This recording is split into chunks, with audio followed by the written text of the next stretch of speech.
Hi friends, welcome back to my channel. ഇന്ന് നമ്മളിവിടെ ഒരു മുളക് ബജിയാണ് ഉണ്ടാക്കുന്നത്. നമ്മൾ സാധാരണയായിട്ട് ഉണ്ടാക്കുന്ന മുളക് ബജിയിൽ നിന്നും ഡിഫറെൻ്റ് ആയിട്ട് ഇതിനുള്ളിൽ നമ്മൾ ഒരു ഉരുളക്കിഴങ്ങ് കൊണ്ടിട്ടുള്ള ഒരു മസാല കൂടി നമ്മൾ സ്റ്റഫ് ചെയ്യുന്നുണ്ട്. സ്റ്റഫ് ചെയ്തതിന് ശേഷമാണിത് നമ്മൾ ഫ്രൈ ചെയ്തെടുക്കുന്നത്. അതോടൊപ്പം തന്നെ ബജ്ജിക്കുള്ള ഒരു ചട്നിയും കൂടി ഞാൻ ഇതിനകത്ത് തന്നെ പ്രിപ്പയർ ചെയ്തിട്ടുണ്ട്. അപ്പം നിങ്ങളെല്ലാവരും ഇതൊന്ന് ട്രൈ ചെയ്ത് നോക്കുക. ഇതിന് വേണ്ടിയിട്ട് ഞാൻ ഒരു 4 പൊട്ടറ്റോ ഇതൊന്ന് നമ്മൾ കുക്കറിലിട്ട് വേവിച്ചെടുക്കണം. നന്നായിട്ട് വേവിച്ചെടുക്കുക. ഇനി വേറൊരു പാനിലേക്ക് കുറച്ച് എണ്ണ ഒഴിച്ചു കൊടുക്കുക. എണ്ണ ചൂടായിട്ട് വരുമ്പോൾ അതിലേക്ക് ഓരോ ഒനിയൻ ചെറുതായിട്ട് അരിഞ്ഞത് നമുക്കിട്ടൊന്ന് വഴിച്ചു കൊടുക്കണം. ഇവിടെ ഞാൻ ഓരോ ഒനിയനാണ് എടുത്തിട്ടുള്ളത്, അത് ചേർത്ത് കൊടുക്കുക. ഇനി അതിലേക്ക് വേണ്ടത് 2 പച്ചമുളകാണ്. ചെറുതായിട്ട് അരിഞ്ഞ് പച്ചമുളകും കൂടി നമുക്ക് ഒനിയൻ്റെ കൂട്ടത്തിൽ ചേർത്ത് കൊടുക്കാം. ഇതിന് നന്നായിട്ട് വഴറ്റിയെടുക്കുക. ഒനിയൻ നന്നായിട്ട് പഴകുന്നത് വരെ നമുക്കൊന്ന് ഇളക്കി കൊടുക്കണം. ഇതിലേക്ക് ആവശ്യത്തിന് ഉപ്പും കൂടി ചേർത്ത് കൊടുക്കുക.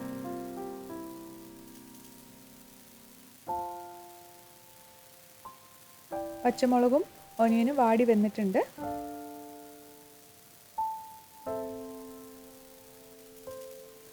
ഇതിലേക്ക് ആവശ്യത്തിന് ജിഞ്ചർ ഗാർലിക് പേസ്റ്റ് ആഡ് ചെയ്ത് കൊടുക്കണം. ഞാനിവിടെ 1 ടീസ്പൂൺ ജിഞ്ചർ ഗാർലിക് പേസ്റ്റാണ് ആഡ് ചെയ്ത് കൊടുത്തിട്ടുള്ളത്. ഇതിൻ്റെ ഒരു പച്ചമണം മാറുന്നിടം വരെ നമുക്കിതൊന്ന് ഇളക്കി കൊടുക്കാം.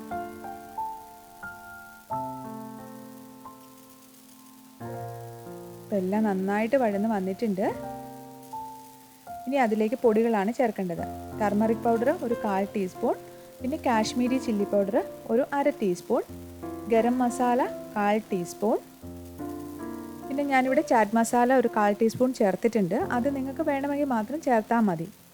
ഈ പൊടികളെല്ലാം കൂടി നമുക്കിതിൻ്റെ കൂട്ടത്തിലിട്ടുന്ന് നന്നായിട്ട് വഴറ്റിയെടുക്കാം. ഇതിൻ്റെ എല്ലാം ഒരു പച്ചമണം മാറുന്നവരെ നമുക്ക് പൊടികളെല്ലാം ഒന്ന് വഴറ്റി കൊടുക്കാം. ഇനി നമ്മൾ അതിലേക്ക് ചേർക്കുന്നത് നമ്മുടെ ഉരുളക്കിഴങ്ങാണ്. നമ്മൾ നേരത്തെ കുക്കറിൽ വേവിച്ചിട്ടുണ്ടായിരുന്നു. അത് നന്നായിട്ട് ഉടച്ചെടുക്കുക. വെള്ളമൊന്നും ഒട്ടുമില്ലാതെ നമ്മൾ നന്നായിട്ട് ഇത് ഉടച്ചെടുക്കണം. അതിനുശേഷം നമ്മൾ പ്രിപ്പയർ ചെയ്ത് വെച്ചിരിക്കുന്ന ഈ മസാലയിലേക്ക് ഉരുളക്കിഴങ്ങെല്ലാം നമുക്ക് ചേർത്ത് കൊടുക്കാം. ഇനി ഇതെല്ലാം കൂടി നമുക്ക് നന്നായിട്ട് മിക്സ് ചെയ്യണം. ഇതിലേക്ക് നമ്മൾ ഒട്ടും തന്നെ വെള്ളം ചേർക്കുന്നില്ല. നല്ല ഡ്രൈ ആയിട്ടുള്ള ഒരു മിക്സ് ആയിട്ട് തന്നെയാണ് നമുക്ക് വേണ്ടത്. അതുകൊണ്ട് വെള്ളം ഒട്ടും ചേർക്കേണ്ട ആവശ്യമില്ല. ഈ ഉരുളക്കിഴങ്ങ് നമ്മുടെ ഒനിയനിലേക്കെല്ലാം കൂടി നന്നായിട്ടൊന്ന് മിക്സ് ചെയ്തെടുത്താൽ മാത്രം മതി. ഇതായിപ്പോൾ ഇവിടെ ഒരുവിധം എല്ലാം തന്നെ നന്നായിട്ട് മിക്സായി വന്നിട്ടുണ്ട്. നല്ല ടേസ്റ്റി ആയിട്ടുള്ളൊരു മസാലയാണിത്. ഇനി നമുക്ക് അതിലേക്ക് ചേർക്കേണ്ടത് മല്ലിയിലയാണ്. ഞാനിവിടെ ചെറുതായിട്ട് അരിഞ്ഞു വെച്ചിട്ടുണ്ട്. ഇത് ആവശ്യത്തിന് നമ്മുടെ ഇഷ്ടത്തിന് എത്രയാണോ അതനുസരിച്ച് മല്ലിയില ചേർത്ത് കൊടുക്കുക. ഇതെല്ലാം കൂടി നമുക്കൊന്ന് മിക്സ് ചെയ്ത് വെക്കാം. ഇപ്പം നമ്മുടെ മസാല റെഡി ആയിട്ടുണ്ട്.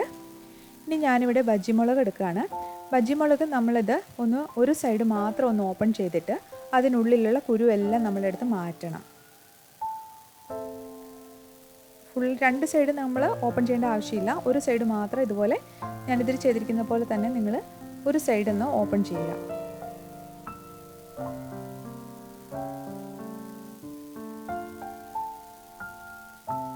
ഇനി നമുക്ക് അതിനുള്ളിലുള്ള കുരുവും എല്ലാം ഒന്ന് നമുക്കതിൻ്റെ അകത്തുനിന്ന് മാറ്റിയെടുക്കണം. അതെല്ലാം നമുക്കെടുത്ത് കളയണം.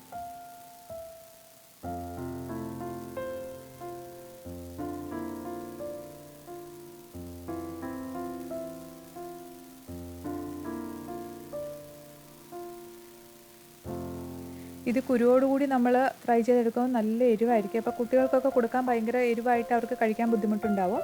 അതിന് പകരം നമ്മൾ ഇതുപോലെ ഒരു മസാല കൂടെ ഫില്ല് ചെയ്ത് കൊടുക്കുമ്പോൾ ടേസ്റ്റിലും നല്ല വ്യത്യാസമുണ്ട്. ഇതാ ഇപ്പം ഞാൻ എല്ലാം കുരു കളഞ്ഞ് നന്നായിട്ട് എടുത്തിട്ടുണ്ട്. ഇതുപോലെ നമുക്ക് എല്ലാ ബജിമുളകും പ്രിപ്പയർ ചെയ്തെടുക്കാം. ഇനി നമുക്കിതിനുള്ള ബാറ്റർ തയ്യാറാക്കണം. അതിനായിട്ട് കടലമാവ് 1 കപ്പ് എടുക്കുക. അതുപോലെ അരിപ്പൊടി ഒരു 1/2 കപ്പോളം എടുക്കുക. അതിലേക്ക് കാശ്മീരി ചില്ലി പൗഡർ ഞാനിവിടെ 1 ടീസ്പൂൺ ചേർത്തിട്ടുണ്ട്. അതുപോലെ മഞ്ഞൾപ്പൊടി ഒരു 1/2 ടീസ്പൂൺ. ഇനി വേണ്ടത് കായം ഒരു പിഞ്ച് ചേർത്താൽ മതിയാവും. പിന്നെ ആവശ്യത്തിന് ഉപ്പും കൂടി ചേർത്ത് കൊടുക്കാം. ഇതെല്ലാം കൂടി നമുക്ക് നന്നായിട്ടൊന്ന് മിക്സ് ചെയ്യണം. മുളക് പൊടി നിങ്ങളുടെ ആവശ്യത്തിന് ചേർത്തോളുക. ഞാനിവിടെ 1 ടീസ്പൂൺ ചേർത്തിട്ടുണ്ട്. ഇനി അതിലേക്ക് നമുക്ക് വെള്ളം ആഡ് ചെയ്ത് ഇതൊന്ന് മിക്സ് ചെയ്തെടുക്കണം. നമുക്കിത് കറക്റ്റ് കൺസിസ്റ്റൻസിയിലുള്ളൊരു ബാറ്ററായിട്ടാണ് എടുക്കേണ്ടത്. വെള്ളം ഒത്തിരി കൂടി പോകാനും പാടില്ല, അതുപോലെ ഭയങ്കര തിക്കാവാനും പാടില്ല. നമുക്ക് ഇതിലേക്ക് ബജിമുളക് മുക്കിയെടുക്കുമ്പോൾ നന്നായിട്ട് കോട്ടാവുന്ന രീതിയിലുള്ളൊരു ബാറ്ററാണ് നമുക്ക് വേണ്ടത്. ഒട്ടും തരിയില്ലാതെ തന്നെ നമ്മളിത് മിക്സ് ചെയ്തെടുക്കണം. ഈ രീതിയിലുള്ള ഒരു ബാറ്ററാണ് നമുക്ക് ആവശ്യം. ഈ ഒരു കൺസിസ്റ്റൻസിയിൽ നമ്മൾ ബാറ്റർ പ്രിപ്പയർ ചെയ്തെടുക്കുക. അതിലേക്കെല്ലാം പ്രിപ്പയർ ചെയ്തതിന് ശേഷം മാത്രം ബേക്കിംഗ് സോഡ ഒരു പിഞ്ചൊന്ന് ചേർത്ത് കൊടുക്കുക. അത് ചേർത്ത് ഒത്തിരി നേരം ഇളക്കേണ്ട ആവശ്യമില്ല, എല്ലാം കൂടി ഒന്ന് മിക്സ് ചെയ്ത് വെച്ചാൽ മാത്രം മതി. ഇനി നമുക്ക് നമ്മൾ നേരത്തെ കുരുവെല്ലാം കളഞ്ഞു വെച്ചിരുന്ന മുളകിലേക്ക് നമ്മുടെ മസാല ഇതുപോലെ നമുക്കൊന്ന് സ്റ്റഫ് ചെയ്ത് കൊടുക്കാം. മസാല എത്ര വേണോ അതനുസരിച്ച് നമ്മൾ ഇതിൻ്റെ ഉള്ളിലേക്കൊന്ന് ഫില്ല് ചെയ്ത് കൊടുക്കുക.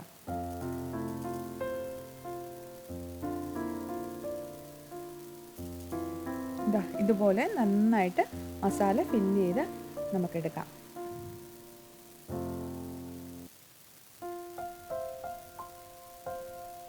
ഇതുപോലെ എല്ലാ മുളകിലും നമുക്ക് സ്റ്റഫ് ചെയ്തെടുക്കാം. ഞാനിപ്പോൾ എല്ലാത്തിലും നന്നായിട്ട് മസാല ഫില്ല് ചെയ്തെടുത്തിട്ടുണ്ട്. നമുക്കിത് ഫ്രൈ ചെയ്യണം. അതിനായിട്ട് ആദ്യം നമ്മൾ മസാല ഫില്ല് ചെയ്ത ബജിമുളക് നമ്മുടെ തയ്യാറാക്കി വെച്ചിരിക്കുന്ന ബാറ്ററിലേക്ക് നന്നായിട്ട് ഡിപ്പ് ചെയ്തെടുക്കണം. ഇതുപോലെ മുളക് എല്ലാ സൈഡിലും ബാറ്റർ കോട്ടാകുന്ന രീതിയിൽ മുക്കി എടുത്തിട്ട് നമുക്ക് ചൂടായി കഴിയുമ്പോൾ എണ്ണയിലേക്കിട്ട് ഫ്രൈ ചെയ്ത് കൊടുക്കാം. എല്ലാ സൈഡും ഒരുപോലെ മറിച്ചിട്ട് നമുക്കിത് ഫ്രൈ ചെയ്തെടുക്കണം. എല്ലാ സൈഡിലും കോട്ടിങ് ഒരു ഗോൾഡൻ കളർ ആകുന്നിടം വരെ നമുക്കിത് ഫ്രൈ ചെയ്തെടുക്കണം.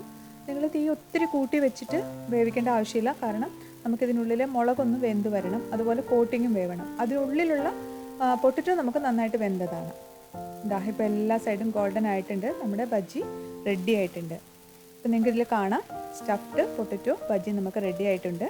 ഇനി നമുക്ക് ഇതിനുള്ളൊരു ചട്നി തയ്യാറാക്കാം. ഒരു പാനിലേക്ക് ഓയിൽ ചൂടാകുമ്പോൾ ഒരു ഒനിയൻ അരിഞ്ഞതിടുക. അത് തീരെ ചെറുതായിട്ട് അരിയണമെന്നൊന്നുമില്ല, നമുക്ക് ഏത് രീതിയിൽ വേണേലും ഒന്ന് അരിഞ്ഞിട്ടാൽ മാത്രം മതി. ഒന്ന് വഴന്ന് വരിക, അതിൻ്റെ കളറൊന്ന് ചേഞ്ച് ആകുന്നിടം വരെ മാത്രം നമ്മളൊന്ന് വഴറ്റിയെടുത്താൽ മാത്രം മതി. ഇനി നമുക്കതൊരു മിക്സർ ഗ്രൈൻഡറിലേക്ക് മാറ്റി അതിൻ്റെ കൂടെ നമുക്ക് ഒരു തക്കാളി കൂടെ നമുക്ക് ചേർത്ത് കൊടുക്കാം. അതിലേക്ക് ആവശ്യത്തിന് ഉപ്പ് ചേർത്ത് കൊടുക്കുക. ഇനി വേണ്ടത് കാശ്മീരി ചില്ലി പൗഡർ 1 ടീസ്പൂൺ. ഇനി ഇതിലേക്ക് കുറച്ച് പഞ്ചസാര നമുക്ക് ചേർത്ത് കൊടുക്കണം. ഇനി വേണ്ടത് വിനെഗറാണ്, അത് 1 ടീസ്പൂൺ വിനെഗർ ആഡ് ചെയ്ത് കൊടുക്കുക. ഇതെല്ലാം കൂടി നന്നായിട്ട് അരച്ചെടുക്കുക. ഇപ്പം നമ്മുടെ ചട്നിയും റെഡി ആയിട്ടുണ്ട്.